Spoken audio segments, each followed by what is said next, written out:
نحمده ونصلي على رسوله الكريم اما بعد فقد قال الله تبارك وتعالى كما ورد في سورة الجاثية اعوذ بالله من الشيطان الرجيم بسم الله الرحمن الرحيم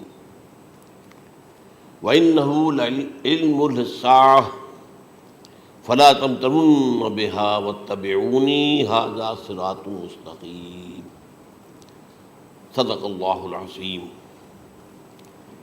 رب اشرح لی صدری ویسر لی امری واحلل عقدۃ من لسانی یفقہوا قولی اللہم ربنا الہمنا رشدنا واعذنا من شرور انفسنا اللہم ارنا الحق حقا وارزقنا اتباعہ وارنا الباطل باطلا وارزقنا اجتنابہ آمین یا رب العالمین۔ قادیانیت سے متعلق ایک بحث کا آغاز ہو گیا تھا،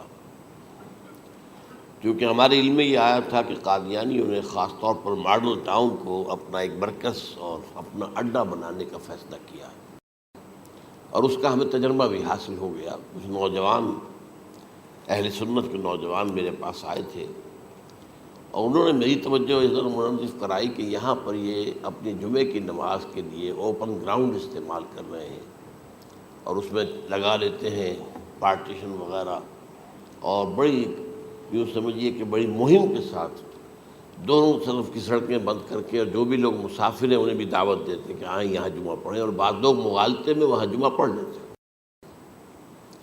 تو اس کے حوالے سے انہوں نے کوشش کی کہ کچھ نہ کچھ اس سلسلے میں، کیونکہ انہوں نے مجھے لا کر قانون دکھایا۔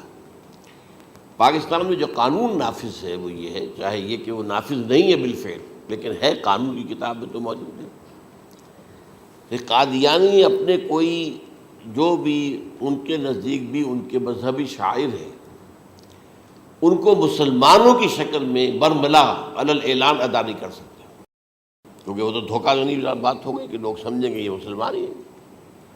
اب جب انہیں، آپ کو معلوم ہے کہ ہماری پوری جو مرکزی اسمبلی تھی، نیشنل اسمبلی، اس کے فیصلے کے تحت قرار دیا گیا بالاتفاق کہ قادیانی غیر مسلم ہے، دائرہ اسلام سے خارج ہے۔ یہ تو فیصلہ وہ پارلیمنٹ کا ایک بڑے پیمانے، بعد میں پھر ضیاء الحق صاحب کے زمانے میں یہ تو ہوا تھا، آپ کو معلوم ہے، بھٹو کے زمانے میں۔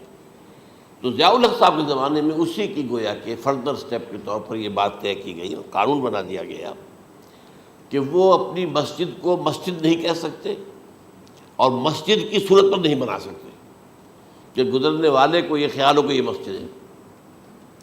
اسی طرح وہ اگر کوئی اسلامی شاعر کا ارتکاب کریں گے علی الاعلان تو بھی یہ قابل تعزیر ہے، جرم ہے۔ وہ اپنے کئی احاطوں کے اندر، اپنے گھروں کے اندر جو چاہیں کریں، لیکن کھلے میدان میں آ کر جو شاعر اسلامی باہر، ان لوگوں نے سب کچھ اڈاپٹ تو کر رکھا ہے۔ سب سے بڑی بات تو وہ ہے کہ انہوں نے ایک جھوٹے نبی کا اقرار کیا ہے کہ وہ نبی ہے، اس نے ہمارے درمیان فصیل حائل کر دی ہے۔ اب جو اس کو مانتے ہیں ان کے نزدیک ہم کافر ہیں۔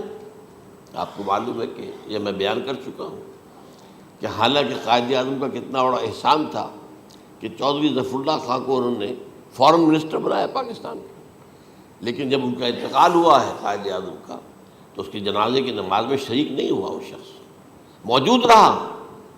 جو دوسرے ممالک کے سفراء آئے ہوئے تھے، ظاہر بات ہے وہ مسلمان تو نہیں تھے، کوئی عیسائی تھے یا کوئی اور تھے، ہندو تھے، بدھ تھے، جو بھی تھے۔ اب چونکہ قائد اعظم کا انتقال تھا ایک مملکت کے صدر کا، تو وہ لوگ سبھی موجود تھے، لیکن ظاہر ہے کہ وہ نماز میں شریک نہیں ہوئے، وہ مسلمان تو نہیں تھے۔ ان کے ساتھ کھڑا رہا یہ شخص۔ اس نے یہ بات، اور جب اس سے پوچھا گیا کہ تم شریک کیوں نہیں ہو تو اس نے کہا دیکھو بھائی، مجھے یا تو مسلمان سلطنت کا کافر وزیر سمجھ لو یا کافر سلطنت کا مسلمان وزیر سمجھ لو۔ میرے نزدیک یہ کافر سلطنت ہے، میں اس کا مسلمان وزیر ہوں کیونکہ میں قادیانی ہوں۔ اب تمہارے نزدیک یہ اسلامی مملکت ہے تو میں کافر ہوں، پھر میں اس کی نماز کیسے پڑھوں؟ تو بہرحال ان چیزوں کی وجہ سے جو دھوکہ دینے والا معاملہ ہو گیا، ورنہ کوئی اور لوگ ہوں یہاں پہ، ہمیں ان سے تعارض نہیں ہے۔ عیسائی بھی ہیں، اپنی تبلیغ کرتے ہیں، کوئی خلاف ان کے رد عمل نہیں ہوتا، الا یہ کہ کہیں یہ واقعہ پیش آ جائے یا کوئی یعنی خام خواہ کو شوشہ کوئی شرارتی لوگ اٹھا دیں کہ انہوں نے قرآن کی یہ جو ہے بے حرمتی کی ہے، تو یہ تو پھر تحقیق سے معلوم ہو سکتا ہے کہ واقعہ کی تھی کہ نہیں کی تھی۔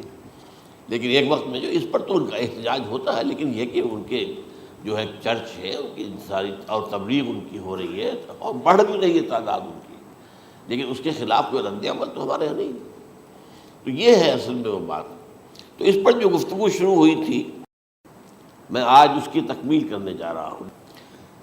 حضرت عیسیٰ علیہ السلام کی دوبارہ آمد کا تعلق ہے، اس کے ضمن میں قرآن مجید میں جو نص قطعی ہے، وہ نص قطعی یہ ہے اِنَّهُ لَعِلْمٌ لِلسَّاعَةِ فَلَا تَمْتَرُنَّ بِهَا۔ حضرت عیسیٰ کا ذکر ہوا ہے سورہ جاسیہ میں، اور وہاں فرمایا گیا ہے کہ یہ عیسیٰ کا دوبارہ آنا قیامت کی علامت ہوگا، یعنی کہ اب قیامت بالکل قریب آ گئی ہے۔ اِنَّهُ لَعِلْمٌ لِلسَّاعَةِ، علم حاصل ہوگا ان کی دوبارہ آمد پر کہ اب قیامت جو ہے وہ سر پر آ گئی ہے۔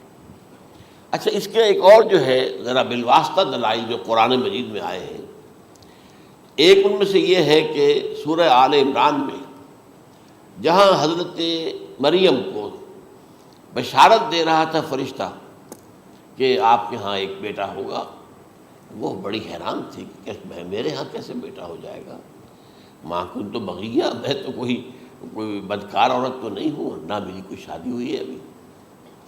تو اس میں جو باتیں بیان کی تھی فرشتے نے، وہ جو بیٹا ہوگا اس کی کیا شان ہوگی، اس میں یہ الفاظ بھی آتے ہیں وَيُكَلِّمُ النَّاسَ فِي الْمَهْدِ وَكَهْلًا،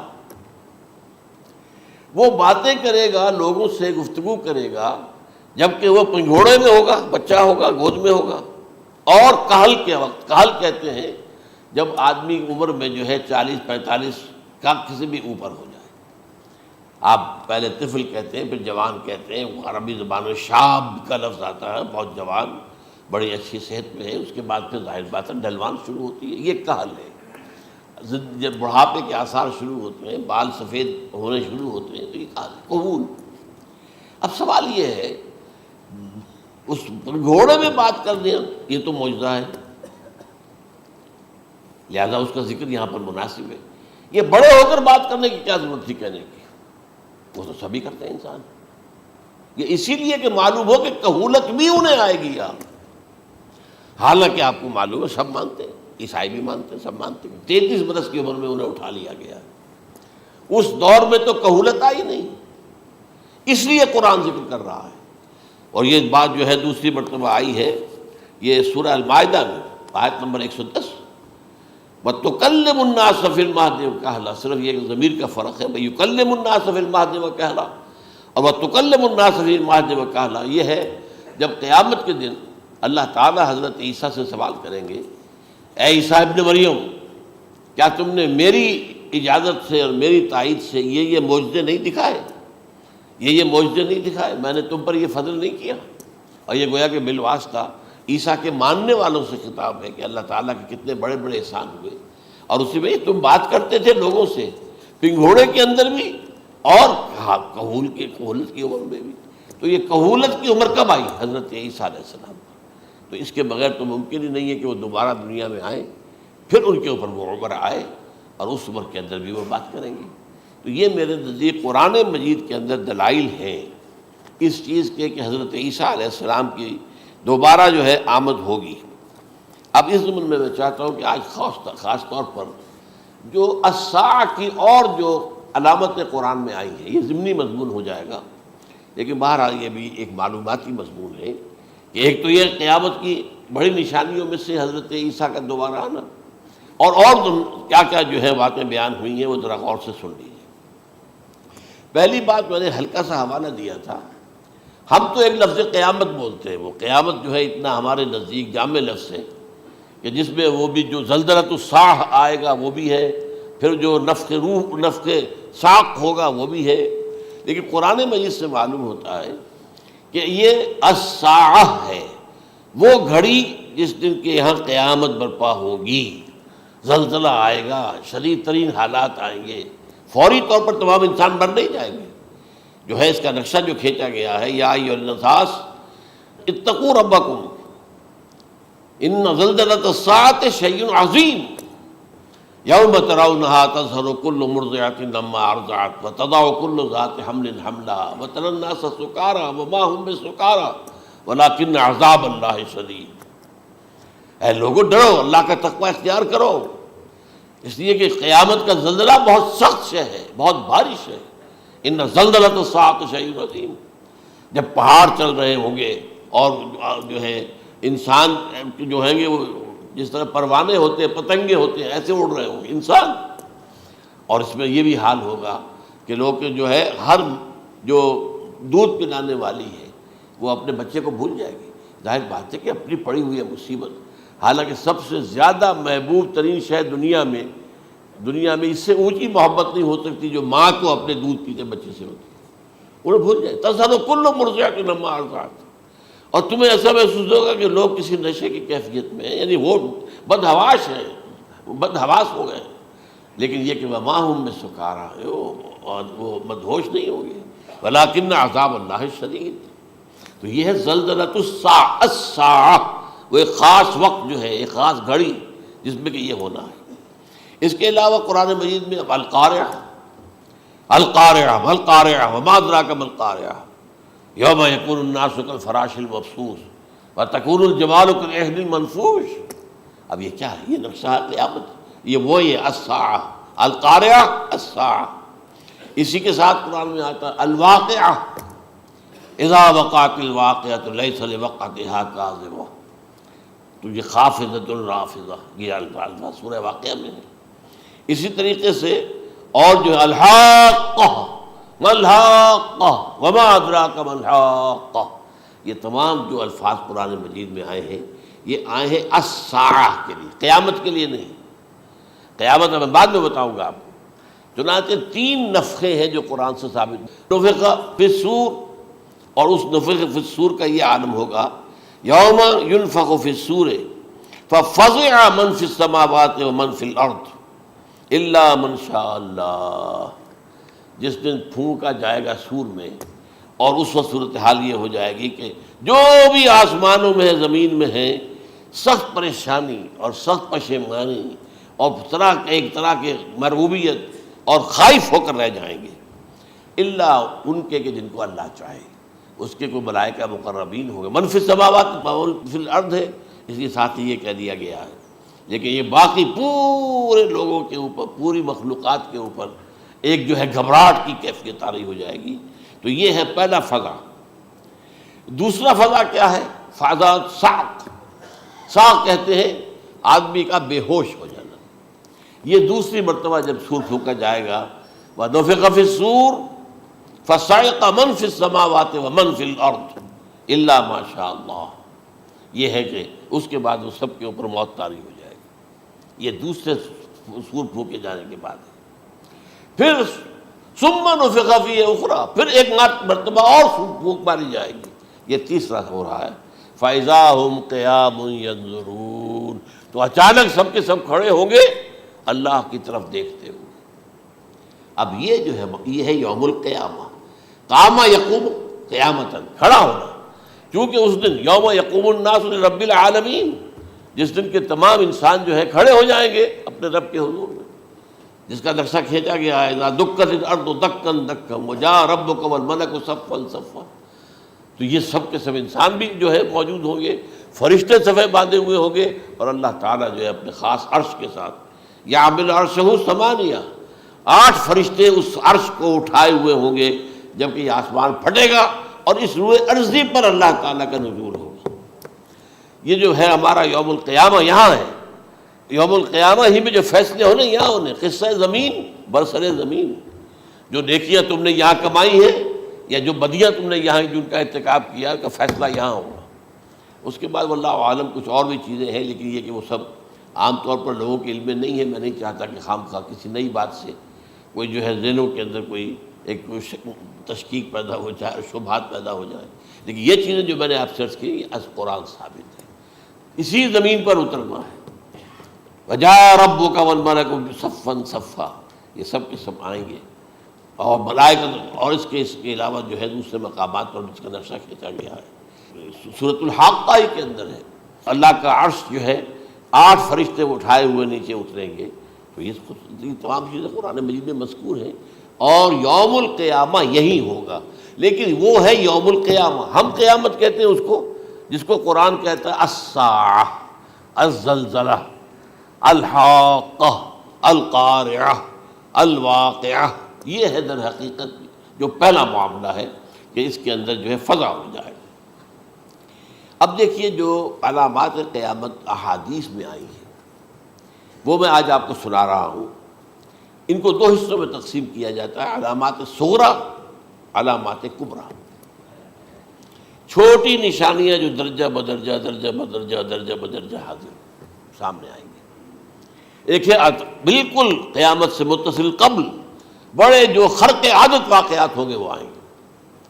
اچھا، پہلی چیز کے سلسلے میں حضرت انس رضی اللہ تعالیٰ عنہ سے یہ مروی ہے اور یہ حدیث متفق علیہ ہے۔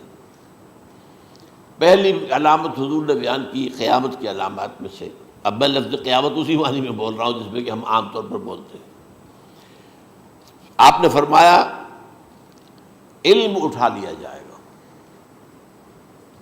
جہالت کا دور دورہ ہوگا۔ اب یہ کون سا علم اٹھایا جائے گا؟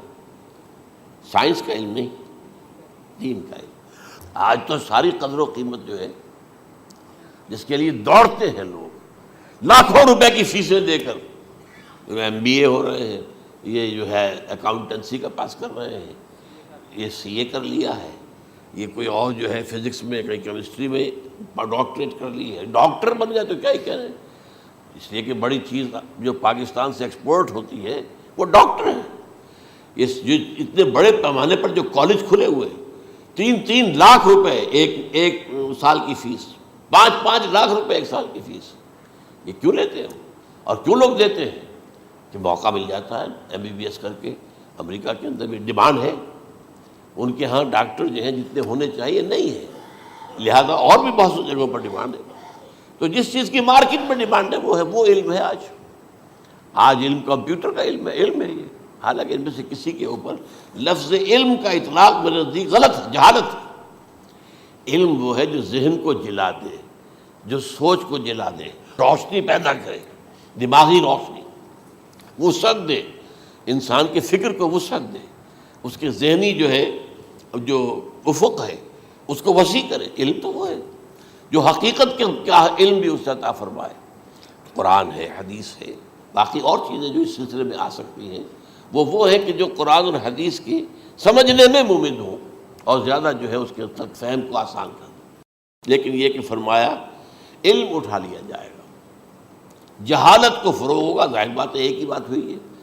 دوسرے نمبر پہ یہ کہ جہالت کو فروغ ہوگا۔ نمبر 3 زنا کثرت سے ہوگا۔ نمبر 4 شراب نوشی عام ہو جائے گی۔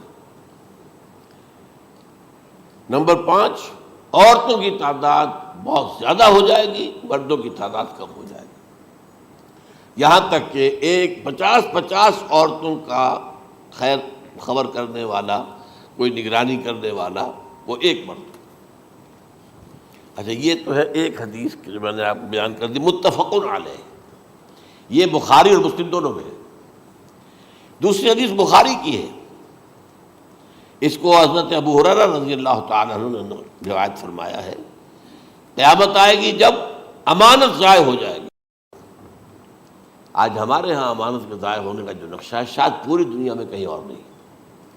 جس طرح کے غبن یہاں ہوتے ہیں، جس طرح کک بیکس جو ہے وہ لیے جاتے ہیں، اس غریب یعنی قوم غریب ہے لیکن یہاں وہ امیر بہت بڑے بڑے لوگ ہیں، وہ تو دنیا بھر کے ٹاپ کے امیروں کے اندر اس کا شمار ہو جائے گا، لیکن یہ کہ یہ سب امیر کیسے بنے؟ غبن بلین آف ڈالرز کا، اب تو اس سے کم کی تو بات ہی نہیں ہوتی۔ فلاں نے اتنے بلین جو ہے پیسے اپنا جو ہے قرضہ معاف کرا لیا۔ بھائی کس نے کیا، کون کرتا ہے معاف؟ یہ کسی کے باپ کی جاگیر ہے؟ یہ پیسہ بینک کے اندر حکومت کا ہے کہ حکومت کو اختیار ہو گیا وہ رائٹ آف کر دے ان کے جو ہے ان کی جائیدادیں کرو ضبط۔ لیکن ہوتا کیا ہے، بینک آفیسر بے ایمان ہے، وہ کہتا تھا 1 کروڑ کا قرضہ لے جاؤ، 10 لاکھ مجھے دے جاؤ، چاہے تم میرے پاس کوئی ڈاکومنٹ جو ہے ایسے نہیں دے سکتے، حالانکہ ہونا چاہیے کہ اتنا بڑا قرضہ لے رہے ہو تو ڈاکومنٹس یہاں پر ہمارے سامنے لاؤ کہ اگر تم نہ دے سکو تو ہم ان ڈاکومنٹس کے ذریعے سے تمہاری جائیداد، تمہاری کوئی جاگیر، تمہاری کوئی اور چیز اس کو قبضہ کریں۔ جب وہ وقت آتا دیکھتے تو یہ ڈاکومنٹس ہی فیک ہیں، اللہ خرچ کیا کرے گا کوئی؟ بینک کا باپ بھی واپس نہیں لے سکتا. اور یہ سب کس کی بے ایمانی ہے؟ وہ جو بیٹھا ہوا بینک مینیجر، سارا سودا اس کے ماں باپ ہوتا ہے کہ 1 کروڑ ہے نا، 10 لاکھ مجھے دو، 90 تم لے جاؤ. باقی یہ کہ ٹھیک ہے میں تمہارے جو ڈاکومنٹس تم پیش کر رہے اس میں کوئی اعتراض نہیں کرتا، بس جاؤ. اور نمبر 2، حکومت نااہلوں کے سپرد ہو جائے گی. یہ ہے امام بخاری کی روایت کردہ روایت جو حضرت ابو ہریرہ سے. مسلم شریف میں ابو ہریرہ رضی اللہ تعالیٰ عنہ سے ایک اور روایت ہے، مال عام ہو جائے گا یہاں تک کہ زکوٰۃ قبول کرنے والا کوئی نہ ہوگا. یہ بات وہ ہے جو آج سعودی عرب اور یو اے ای کے اندر آپ کثرت سے دیکھ سکتے ہیں. دولت جو ہے وہ ریل پیل. ابھی تھوڑا سا آیا ہے معاملہ خاص طور پر دبئی میں، کیونکہ وہاں بہت زیادہ کنسٹرکشن ہو رہی تھی، تو پوری دنیا میں آپ کو معلوم ہے کہ جو ریئل اسٹیٹ کہلاتا ہے اس کا حال بہت پتلا ہے، لیکن وہاں کے دولت ریل پیل ہے ہر جگہ پر. اور سب سے اہم متفق علیہ روایت. متفق علیہ کیا؟ وہ تو حضرت عمر سے بھی مروی ہے، ابن عمر سے بھی مروی ہے، ابن عباس سے بھی مروی ہے، ابو ہریرہ سے بھی مروی ہے، عبداللہ ابن مسعود سے بھی مروی ہے رضی اللہ تعالیٰ عنہ اجمعین. اور یہ وہ حدیث ہے جسے کہا جائے حدیث جبرائیل، جسے ام السنہ بھی کہا گیا. اس میں جو آخری سوال کیا حضرت جبرائیل نے حضور سے، چوتھا، پہلا یہ تھا کہ اسلام کیا ہے مجھے بتائیے، ایمان کیا ہے، اس کی حقیقت کیا ہے یہ مجھے بتائیے، تیسرا احسان کیا ہے یہ بتائیے، چوتھا یہ کہ قیامت کے بارے میں بتائیے کب ہوگی. حضور نے فرمایا کہ اس کے بارے میں جس سے سوال کیا جا رہا ہے وہ اس سے زیادہ نہیں جانتا جو کہ سوال کر رہا ہے. اب اس کے کئی مفہوم ہو سکتے ہیں کہ بہرحال یا تو حضرت، چونکہ بعد میں معلوم ہوا کہ حضور نے پہچانا نہیں کہ یہ جبرائیل ہے، بلکہ جب سوال جواب ہو کر وہ چلا گیا شخص تو اچانک حضور کے خیال ذرا ردو ہو ہی لیا، ذرا بلانا اس کو دوبارہ لانا. اب جو دیکھا کہ وجود ہی نہیں اس کا، آسمان نے اس کو اچک لیا، زمین نے نگل لیا، کیا ہوا ہے؟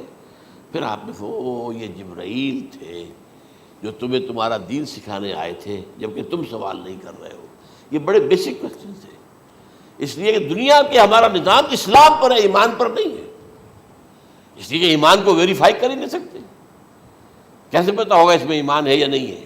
کوئی آلہ نہیں ہے، کوئی الیکٹروکارڈیوگرام ابھی تک ایسا نہیں ہے، کوئی جو ہے اور جو طریقے چل رہے ہیں وہ تو ان کے ذریعے سے یہ تو نہیں معلوم ہو سکتا ایمان ہے کہ نہیں. لہذا یہاں کا سارا نظام اسلام پر ہے.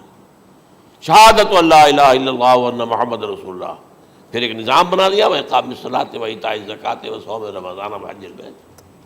اس میں بھی یہ ہے کہ اگر کوئی نماز کو نہیں مانتا تو کافر ہوگا، لیکن نماز پڑھتا نہیں ہے تو کافر نہیں ہے، فاسق ہے، فاجر ہے، گناہ گار ہے، کمزور مسلمان ہے. اس طرح زکوٰۃ کا منکر ہو جائے گا تو وہ کافر ہوگا، لیکن زکوٰۃ دے نہیں رہا ہے تو یہ گویا کہ گناہ گاری ہے، کمزوری ہے. تو اس حوالے سے نوٹ کر دیجئے کہ یہاں کا دنیا کا سارا اسلامی نظام اور سارا کانسٹیٹیوشنل اور لیگل سسٹم جو ہے اسلام کا وہ اقرار باللسان پر ہے. ایمان ہے وہ کہ جس کی بنیاد پر وہاں فیصلے ہوں گے. یہاں کوئی شخص مسلمانوں کا بڑا لیڈر ہے، بڑا علامہ ہے، بڑی اس کی قدر و منزلت ہے، اس کے ہاتھ چومے جا رہے ہیں، پاؤں چومے جا رہے ہیں، ہو سکتا ہے وہاں کہا جائے دفع ہو جاؤ، تمہارے دل میں ایمان نہیں تھا، تم نے یہ سب کچھ کیا تھا اس لیے کہ کہا جائے کہ بڑے عالم ہو، اور یہ کہا جا چکا فقط قیل. اب یہاں کچھ نہیں ہے تمہارے پاس. پھر فرشتوں کو حکم ہوگا کہ اس کو گھسیٹتے ہوئے جہنم میں ڈال دیں. 3 باتیں بیان کی آپ نے. یہی حشر اس کا ہوگا مالدار کا. اللہ پوچھے گا میں نے تمہیں بہت مال دیا، تم نے کیا کیا؟ وہ کچھ گنوانا شروع کرے گا، اللہ فرمائے گا جھوٹ بول رہا ہے، قذبت، تم نے یہ خیرات و صدقات اس لیے کیے تھے کہ تمہاری سخاوت کے ڈنکے بج جائے، تعریفیں کی جائے. وہ کی جا چکی ہے، دنیا میں ڈنکا بج گیا. یہاں کچھ نہیں، وہ نیت دل میں کچھ اور تھی تمہارے. میں لیس البر ان تولوا وجوہکم والا قرآن مجید کا سبق ہمارا منتخب نصاب کا نمبر 2 بڑی تفصیل سے بیان کیا. یہی معاملہ ہوگا اس عالم کا. اللہ فرمائے گا میں نے تمہیں علم دیا، تم نہیں. وہ کہے گا میں نے علم پھیلایا لوگوں میں ہدایت کی. کوئی جھوٹ بول رہے ہو، تم نے تو صرف اس لیے کیا تھا، تمہاری نیت یہ تھی کہ بڑا عالم شخص ہے، بڑا فاضل شخص ہے. تو یہ سب کہا جا چکا. تو وہاں کا معاملہ جو ہے وہ اسلام پر نہیں ہے. یا آپ دکھائیں گے دیکھیے یہ میرا آئیڈینٹی کارڈ، اس پہ اسلام میرا مذہب لکھا ہوا ہے، یا یہ میرا پاسپورٹ ہے. آئیڈینٹیفیکیشن کے لیے دنیا میں عام طور پر یہ چیزیں ہوتی ہیں. کوئی تعلق نہیں. آخرت کا معاملہ کسی اور شے پر ہے. وہ تو ایمان دل میں ہے اور تمہارے تمام جو حرکات ہیں، اعمال ہیں، ان سب کے اندر جب تک کہ اصل جو قوت متحرکہ ہے وہ اللہ کی محبت نہ بن جائے، اخلاص للہ، بحب اللہ للہ، اور یہ کہ یہ تمام چیزیں جیسا کہ فرمایا، ایک حدیث بڑی پیاری ہے، ایمان کی تکمیل کی علامت کیا ہے؟ فرمایا من احب للہ وابغض للہ ومنع للہ واعطى للہ فقد استکمل الایمان۔ جس شخص کے نے محبت جس سے بھی کی، اللہ کے لیے کی، اپنے مفادات کے لیے نہیں، رشتہ داری کی بنیاد پر نہیں، محبت اوپر ہو جائے، رشتہ دار کا حق ہے دو، بیوی کے حقوق ہیں دو، لیکن محبت یہ اللہ کے لیے ہو کہ فلاں شخص سے مجھے محبت اللہ کے لیے، اور اگر نفرت رکھی تو اللہ کی وجہ سے رکھی، اس لیے رکھی کہ وہ اللہ کے دین سے دور ہے، وہ اللہ کے راستے پر نہیں آ رہا ہے، وہ فسق و فجور کی جو ہے زندگی کو آ رہا۔ اس میں بھی یہ ہے کہ یہ نہیں ہے تعلق قطع کر لو، تعلق قطع کرو گے تو تبلیغ اور اصلاح کا موقع کہاں رہے گا، لیکن دلی محبت نہیں ہوگی اس سے۔ تو اگر محبت ہے تو اللہ کے لیے، اور نفرت ہے تو اللہ کے لیے، اور کسی کو کچھ دیا ہے تو اس لیے کہ اللہ کا حکم ہے کہ دوں، اور کسی سے کچھ روکا ہے تو اس لیے کہ اللہ کا حکم ہے کہ روکوں، اس کو نہیں دینا ہے۔ فقد استکمل الایمان، تو اس شخص نے ایمان کی تکمیل کر لی۔ یہ ہے اصل جو ڈیسائیڈنگ فیکٹر ہے، وہ یہ ہے۔ اور اس ایمان کی پہلی علامت کیا ہے؟ کیسے معلوم ہو میرے اندر ایمان ہے؟ پہلی علامت سب سے کم تر درجے کا ایمان، اس میں فرمایا گیا اذا اساءت کا سیئۃ وحسنت کا حسنۃ فانت مومن، اگر کوئی اچھا کام کر کے خوشی ہو اور کوئی برا کام ہو جائے تو ملامت ہو، یہ کیا کر بیٹھا، یہ میں نے کیا کیا ہے، یہ مجھے نہیں کرنا چاہیے تھا، یہ اگر احساس ہے نیکی اور بدی کا تو تمہارے اندر ایمان ہے۔ یہ ایمان ہے ادنا درجے کا، اور وہ ایمان من احب للہ وابغض للہ واعطى للہ ومنع للہ فقد استکمل الایمان۔ اچھا، یہ جو متفق علیہ حدیث ہے جو حضرت جبرائیل کی ہے، اس میں پھر انہوں نے کہا کہ اچھا اگر آپ مجھے یہ کب ہوگی قیامت نہیں بتا سکتے تو اس کی کچھ علامتیں بتائیے۔ یہ بڑی عظیم تھا، کیونکہ یہ تو تمام احادیث کے اندر میں نے عرض کیا نا کہ سب سے زیادہ صحابہ سے منقول ہے، اور آپ نے فرمایا کہ جب لونڈی اپنی مالکہ کو جنے گی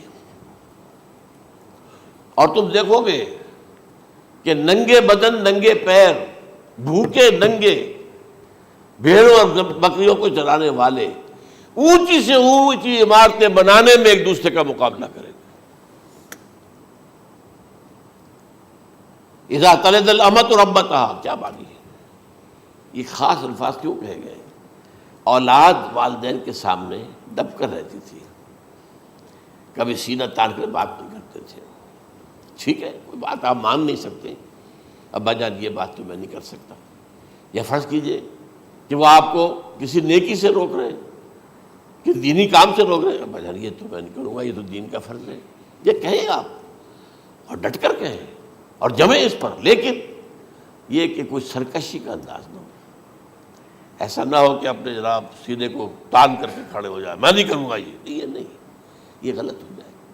اچھا، اولاد میں بیٹی جو ہوتی تھی وہ زیادہ سبارڈینیٹ، سبمسیو، بات ماننے والی، کہیں بھی سر اونچا نہ کرنے والی، اور آخری دور میں کیا ہوگا، بیٹیوں سے مائیں ڈریں گی، انہیں ٹوک نہیں سکتی کسی بات پر، پتہ نہیں کیا بک دے گی، کیا بکواس کر دے گی۔ یہ تو ہمارے ہاں ہو گیا ہے، باہر کیا ہے وہ تو آپ یہ بھی نہیں پوچھ سکتے، آپ کی 13 برس کی لڑکی آئی ہے رات کو 1 بجے، نہیں پوچھ سکتے کہاں رہی ہو، یہ رات کہاں گزاری، پوچھ ہی نہیں سکتے، یہ پوچھنا بھی جرم ہے۔ اپنے چھوٹے بچے کو آپ نے ایک تھپڑ مار دیا، تہذیب ہے، سکھانا ہے، غلط کام کیا ہے، اس کی سرزنش ہو رہی ہے، فوراً وہ اگر ایک فون کر دے گا پولیس آئے گی، بچے کو لے جائے گی، اسے لا کر کہیں اور جو ہے ڈپازٹ کرے گی، اور آپ پر مقدمہ چلے گا، آپ کو اس کی سزا بھگتنی ہوگی۔ ظاہر بات ہے کہ پھر وہاں سرکشی کا کیا عالم ہوگا، پھر اولاد کہاں سر جھکائے گی، کس درجے میں جھکائے گی، اس کی تربیت عثمانی میں ہوئی نہیں، تو ان تلد الامۃ ربتہا، گویا کہ بیٹی کے نزدیک ماں جو ہے وہ ایسی ہو جائے گی جیسے لونڈی، گویا کہ لونڈی نے ایک اپنی مالکہ کو جنم دیا ہے، بیٹی مالکہ بن جائے گی اور ماں جو ہے لونڈی بن جائے گی، اور دولت کی ریل پیل کا ابھرتا دکان، یہ جو بھوکے ننگے اور مفلس، کیا حال تھا 100 برس پہلے، انہیں کھانے کو کچھ نہیں ملتا تھا، یہ مشرقی ساحل پر تھے، یہ سوائے یہ کہ مچھلیاں پکڑ لی اللہ خیر اللہ وہ کھا لی، یا کہیں ان کو بیچ دیا، کوئی بنڈی لگ گئی، بنڈی لگ جاتی تھی وہاں، اور کیا تھا؟ اور مغربی ساحل پہ کیا ہوتا تھا؟ ساری ان کی معیشت حج کے گرد گھومتی تھی، حاجی آئے ہیں خریداریاں کر رہے ہیں، اور آپ کو معلوم ہے پوری دنیا سے مال پہلے بھی پہنچتا تھا وہاں، آپ کو جو ہے ہر ملک کے ہر کونے کا پھل وہاں مل جائے گا آج بھی، اور وہاں پر یہ ہے کہ سب سے بڑی بدوؤں کے لیے سب سے بڑی بات کیا تھی؟ قربانی کا گوشت، اسے وہ سکھاتے تھے، سخت چمڑے کر کے کھاتے تھے، یہ ان کا حل تھا۔ آج جا کر دیکھیے نئے شہر بن رہے ہیں، امریکنز کو کانٹریکٹ دیے جا رہے ہیں، بالکل ماڈرن شہر بنا دو، ایک ایبسلیوٹلی ماڈرن شہر جو ہے وہ جو مشرقی ساحل کے اوپر جو پہلے سے آرام کو سٹی ہے، امریکن سٹی ہو، اس کے اندر کوئی سعودی بھی داخل نہیں ہو سکتا سوائے جس کے پاس اس سٹی کی طرف سے لائسنس نہ ہو، اور اس کی چار دیواری کے اندر، چار دیواری کیا فصیل کے اندر کہی ہے، جو چاہو کرو، کوئی تم پر پابندی نہیں، ننگے نہاؤ، تالاب ہے نہا رہے، ننگی عورتیں ننگی مردیں نہا رہے، کوئی پوچھنے والا نہیں۔ اب اسی قسم کا ایک سٹی آباد ہونا جا رہا ہے مغربی ساحل پر، جدہ اور ینبوع کے درمیان، اور اس میں اصل میں جتنی بھی دولت ہے جو پیٹرول کی ہے وہ وہیں پر رکھ لی جاتی ہے امریکہ کے اندر، تاکہ امریکہ جو ہے ایسے ایسے پروجیکٹ بنا کر جب تمہیں دے گا تو اس میں سے پیسے لے گا، وہ نہیں ملتی ان کو واپس۔ بہرحال یہ تو میں نے ایک جگہ آپ سے ذکر بھی کیا تھا، دی کنفیشنز آف این اکنامک ہٹ مین، وہ کنفیشنز کی بات جو ہے اگر آپ میں سے کسی کو دلچسپی ہو تو اسے پڑھیں کہ کس طریقے سے 1973 کے آئل امبارگو کے بعد جو شاہ فیصل شہید کے زمانے میں ہوا تھا، پھر جس طریقے سے امریکہ نے ان تمام ممالک کو جکڑ لیا ہے، اس کا پورا جو پروسیس کیا تھا وہ سامنے آتا ہے۔ بہرحال اس کے بعد آتا ہے علامات کبریٰ کا ذکر، بڑی علامتیں جو کہ بالکل خرق عادت کے انداز میں ہوگی، جن کا معاملہ جو ہے وہ آپ کے ناپ تول میں نہیں آ سکتا، آپ کی کیمسٹری فزکس اس کا جو ہے وہ نہیں کر سکتی، ادراک ہوگا یہ قیامت کی۔ ان میں نمبر 1 کیا ہے؟ ایک بہت بڑا دھواں آئے گا، پوری دنیا کو لپیٹے گا۔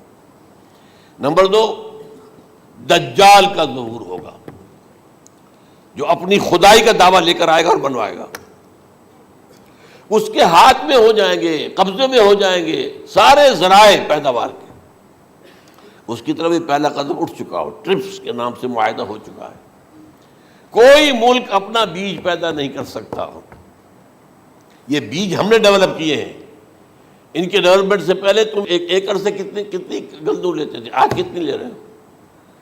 کس بنا پر؟ جینیٹکس کا جو کام ہم نے کیا ہے اس کی بنا پر ہو رہا، ہاں تو ہمارا حق ہے، اس کی رائلٹی ہمارے پاس آنی چاہیے، لہذا صرف ان اداروں سے ملٹی نیشنل سے خریدا جائے گا بیج، اور بیج بھی وہ دیں گے وہ کہ جس سے جو فصل اگے گی وہ بیج نہیں لا سکتی، وہ بیج کا کام نہیں کر سکتی۔ جیسے آپ کو معلوم ہے کہ آپ کے ہاں جو گوشت کھایا جاتا ہے مرغے کا، تو مرغا وہ جو ہے اس میں مرغا ہو یا مرغی ہو، اس کے اندر کوئی وہ کیفیت ہی نہیں ہے، ان کے انڈے جو ہے ان سے آپ بچے حاصل نہیں کر سکتے، ہے تو انڈا، دیکھنے کو تو انڈا ہے لیکن وہ بنڈا جو ہے اس سے بچہ تو نہیں حاصل کر سکتے۔ ایسے ہی وہ گندم کا بیج دیں گے، نظر آئے گی گندم، لیکن اس کے اندر وہ صلاحیت نہیں ہے کہ اس سے جو فصل اگے گی اس کا نتیجہ جو ہے وہ بھی آپ لے سکیں۔ یہ ہونا ہے، اللہ جانے، قدم اٹھ رہے ہیں ادھر۔ پھر یہ ہے کہ دابۃ الارض، زمین سے ایک حیوان نمودار ہوگا، زمین شق ہوگی۔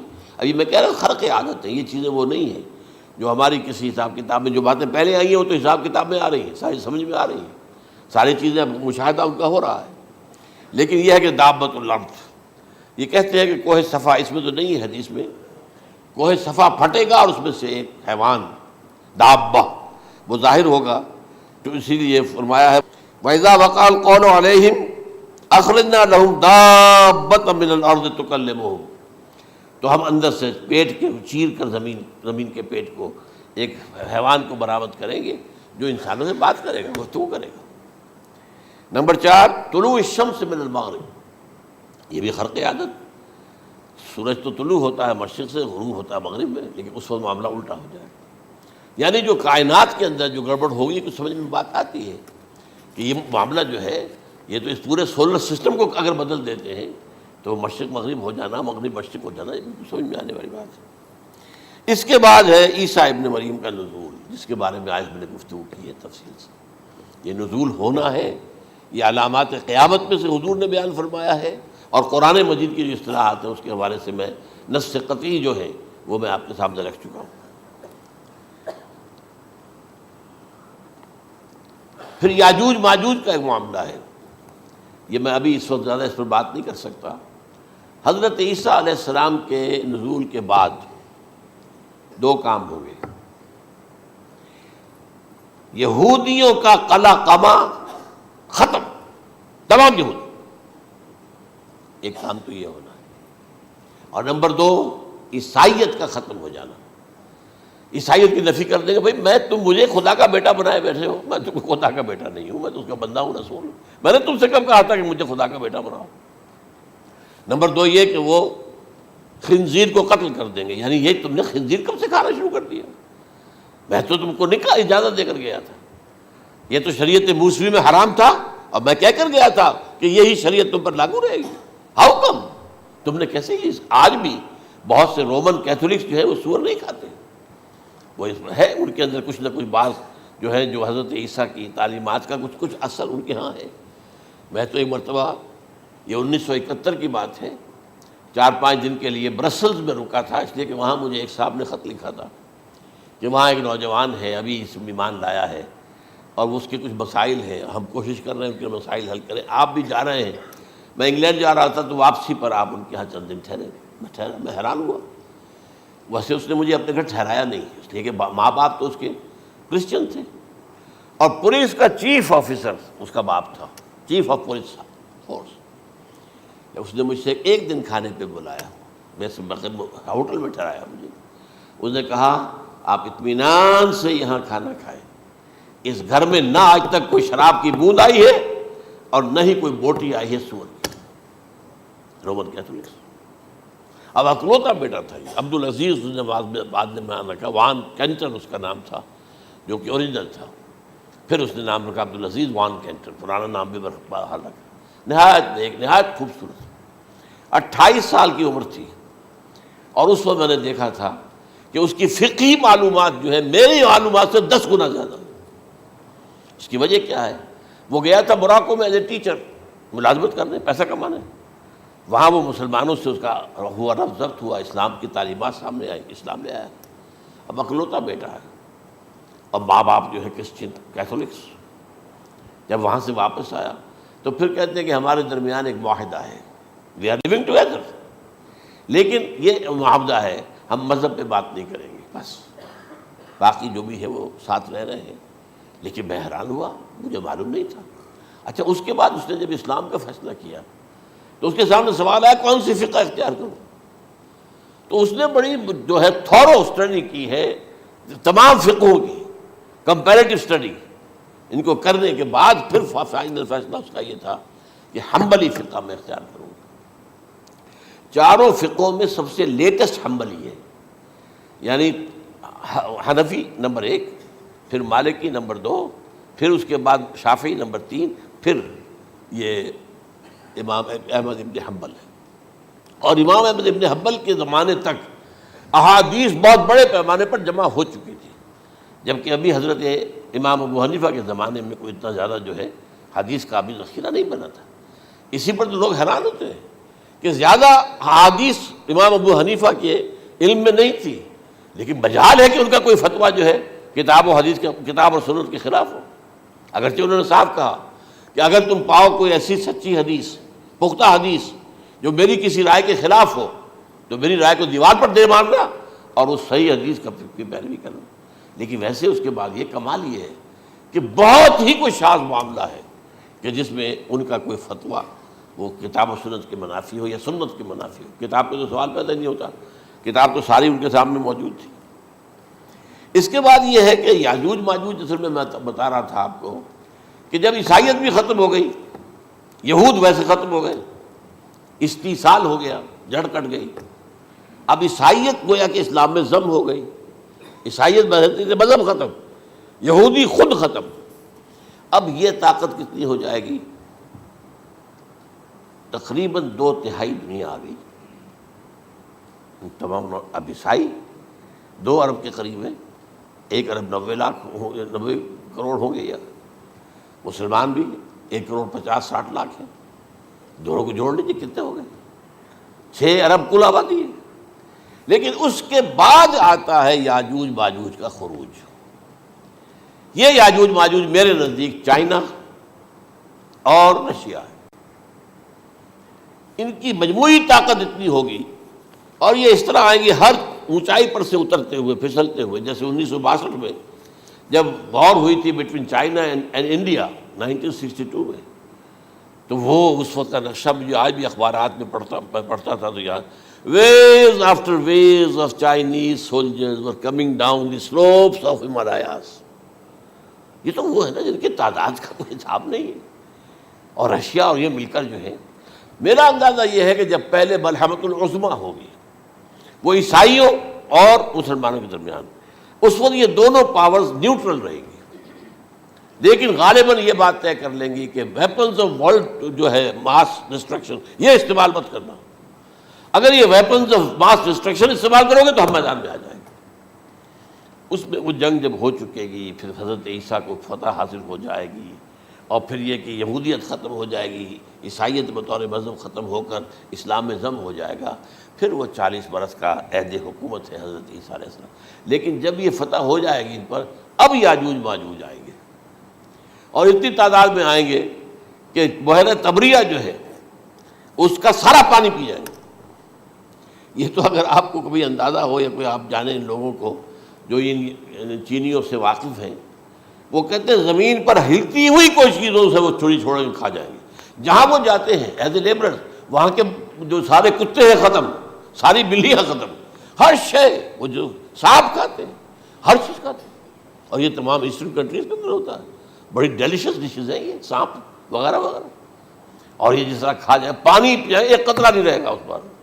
تو پھر جو ہے اللہ تعالیٰ اس وقت جو ہے اس میں ایک ایسی بیماری پیدا کرے گا، یہ سب مر جائے. یہ معجزے سے ہوگا. یعنی ان کے اوپر فتح جو ہے وہ عام لڑائی کے ذریعے سے نہیں ہوگی، بلکہ اس کے اوپر فتح جو ہوگی وہ اللہ تعالیٰ سے بوجھ، ایک بیماری پیدا ہوگی، سب مر جائے گی. اور اس کے بعد اللہ تعالیٰ ایسے پرندے بھیجے گا بڑی لمبی لمبی گردنوں والے، وہ ان سب کو کھا جائیں گے. جیسے ہمارے ہاں گدھ ہوتے ہیں، وہ ان کو صاف کر دیں گے. ورنہ تو یہ ہے کہ پوری دنیا کے اندر جو بدبو اور جو پیدا ہوتا معاملہ اس سے، تو اس نوع انسانی کی بقا ممکن نہیں تھی. ان کے خاتمے کے بعد پھر یہ ہوگا کہ حکومت اسلامی جو ہے پوری دنیا میں حضرت مسیح علیہ السلام کی ہوگی. 45 برس وہ رہیں گے. اسی میں وہ کہلن بھی آ جائے گا، وہ فی المہد و کہلن جو میں نے شروع میں بیان کیا تھا. اسی میں پھر یہ ہے کہ وہ شادی بھی کریں گے، ان کی اولاد بھی ہوگی، اور پھر ان کا انتقال ہوگا تو حضرت حضور صلی اللہ علیہ وسلم کے حجرے میں، وہیں پر جہاں حضور اور ابو بکر اور عمر رضی اللہ تعالیٰ عنہم دفن ہیں، وہیں پہ ان کو دفن کیا جائے گا. اور قیامت کے دن حضور فرماتے ہیں کہ میں اور یہ تینوں ساتھ نکلیں گے. تو یہ ہے حالات و واقعات. بہرحال اس میں یہ ہے کہ یہ نوٹ کر لیجئے کہ جہاں تک ہمارے ہاں آج کل کا معاملہ ہے، میرے نزدیک میں یہ کہنے پر مجبور ہوں، جو رفع و نزول مسیح کو نہیں مانتا وہ کم سے کم منکر حدیث ضرور ہے. میں اس سے کم کا فتویٰ نہیں دے سکتا. اب یہ ہے کہ جو لوگ مہدی کو نہیں مانتے ان کا معاملہ میں مختلف سمجھتا ہوں. چند منٹ لے رہا ہوں آپ کے، اور اس لیے کہ ان کی حدیثیں صحیحین میں نہیں ہیں، بخاری مسلم میں نہیں. اور یہ کہ بہرحال ان کا معاملہ جو ہے وہ ایسا نہیں ہے حضرت عیسیٰ کا. حضرت عیسیٰ کے آنے کا جو کچھ ہوگا وہ تو میں نے آپ کے سامنے بیان کر دیا. لیکن یہ ہے کہ حضرت مہدی ہمارے نزدیک اس میں خرق عادت کوئی ہے ہی نہیں. جیسے ہر صدی کے مجدد ہوتے ہیں، آخری صدی کے مجدد وہ ہوں گے، اور میرے نزدیک یہی آخری صدی ہے، اور اسی میں حضرت مہدی کا ظہور ہو جانا. سعودی عرب میں کوئی خانہ جنگی ہوگی کسی بادشاہ کے انتقال پر، اور پھر اس وقت یہ ظاہر ہوں گے، اس وقت ملک کے حالات کو سنبھالنے کے لیے لوگ ان کو زبردستی نکالیں گے، چھپے ہوئے ہوں گے ایک گھر میں۔ یہ حضرت ام سلمہ رضی اللہ تعالی عنہ کی روایت ہے کہ ایک بادشاہ کے انتقال پر یہ خانہ جنگی ہو جائے گی، اور ایک شخص مدینے سے بھاگ کر مکے میں چھپ جائے گا۔ یہ تو ہے ان کے الفاظ، میں توجیہ کر رہا ہوں۔ یہ لوگ ان کی طرف دیکھ رہے ہوں گے کہ یہ جو وقت آیا ہے فتنے کا ہماری قوم پر، ہمارے ملک پر، تو ان کی شخصیت ایسی ہے کہ یہ بیچ میں آئیں، صلح صفائی کرائیں، اور وہ جو ہے اس ذمہ داری سے بچ کر بھاگیں گے اور جا کر مکے میں چھپ جائیں گے۔ پھر لوگ انہیں تلاش کر کے نکالیں گے اور زبردستی ان کے ہاتھ پر بیعت کریں گے، ورنہ وہ اتنے بڑے منصب کو۔ اور پھر یہ بھی ہے، ایک حدیث میں آتا ہے یصلحُ فی لیلۃ واحدہ، ایک رات میں ان کی مکمل اصلاح کر دیں گے۔ یعنی اگر کوئی تھوڑا بہت نقص اور عیب کوئی ہوا بھی، کوئی کمی کوتاہی ہوئی بھی، تو اللہ تعالیٰ ایک رات میں اصلاح کروا دیں گے۔ لیکن ہمارے نزدیک اس قدر کوئی خرق عادت ہے ہی نہیں۔ البتہ جو کہتے ہیں اہل تشیع، وہ خرق عادت ہے کہ ان کے 12ویں امام جو ہے وہ بچپن ہی کے اندر اس خوف سے کہ جو بنو عباس بادشاہ ہیں وہ ان کو قتل کر دیں گے، تو وہ ایک غار میں چھپا دیے گئے۔ اب وہ 1200 برس سے اس غار کے اندر چھپے ہوئے، اور اس کے بعد وہ ظاہر ہوگی، وہ امام مہدی ہوں گے۔ اس میں خرق عادت ہے، لیکن میں یہ کہتا ہوں کہ محض خرق عادت کی بنیاد پر ہم اس کی نفی نہیں کریں گے۔ کیوں؟ کیا ہم یہ نہیں مانتے کہ اصحاب کہف 300 برس تک سوئے رہے؟ یہ کیا عام بات ہے؟ حضرت عزیر علیہ السلام، اللہ نے انہیں موت دی، موت، اور 100 برس کے بعد زندہ کر کے اٹھا لیا۔ تو خرق عادت حضرت عیسیٰ کو ہم اتنا بڑا خرق عادت مانتے ہیں کہ اٹھا کر آسمان پر، تیسرے آسمان کے اوپر ہیں، موجود ہیں، اب بھی ہیں۔ شب معراج میں تیسرے آسمان پر حضور کی ملاقات ان سے ہوئی۔ تو یہ خرق عادت کی بنیاد پر نفی نہیں ہم کرتے، ہو سکتا ہے، لیکن یہ کہ اس کے لیے ہمارے پاس کوئی دلیل نہیں، کوئی احادیث نہیں، کچھ نہیں، اس لیے ہم اس کو نہیں مانتے۔ البتہ خود وجود جو ہے حضرت مہدی کا، وہ کوئی عجیب بات نہیں ہے۔ وہ تو جیسے پہلے بھی آئے ہیں ہمارے مجددین، ایسے مجدد ہوں گے اور دین کو تازہ کر دیں گے۔ ایک صحیح اسلامی ریاست جو ہے وہ عرب میں قائم ہو جائے گی دوبارہ۔ حضور نے فرمایا وہ عدل اور انصاف سے عرب کو اسی طرح بھر دے گا جیسے کہ وہ اس سے پہلے ظلم اور جور اور زیادتیوں کے سے بھری ہوئی ہوگی۔ تو یہ کام ہوگا، یہ تو مجدد کا کام ہوتا ہی ہے اس حوالے سے۔ لیکن بہرحال میں نے پھر بھی کہا کہ اگر احادیث کی کمزوری کی وجہ سے کہ صحیح عین میں نہیں ہے، اگر کوئی شخص انکار کرے تو مجھے کوئی اعتراض نہیں ہے، ٹھیک ہے۔ لیکن جو حضرت عیسیٰ کے نفع سماوی اور حضرت عیسیٰ کے نزول کا انکار کرتا ہے، وہ کم سے کم، میں انہیں اور آگے کوئی فتویٰ نہیں دیتا کہ وہ کافر ہو گئے یا یہ ہو گئے یا وہ ہو گئے، لیکن منکر حدیث کے لائن میں تو وہ لازمت کھڑے ہو گئے، کیونکہ اتنی واضح اور پکی حدیثیں ہیں حضرت مسیح کے نزول کی، اور علامات قیامت میں جس طرح ان کا ذکر آتا ہے کہ اس سے انکار جو ہے وہ جب تک آپ پوری حدیث کے ذخیرے کا انکار نہ کریں اس وقت تک ممکن نہیں ہے۔ اقول قولی ھذا واستغفر اللہ لی ولکم ولسائر المسلمین والمسلمات۔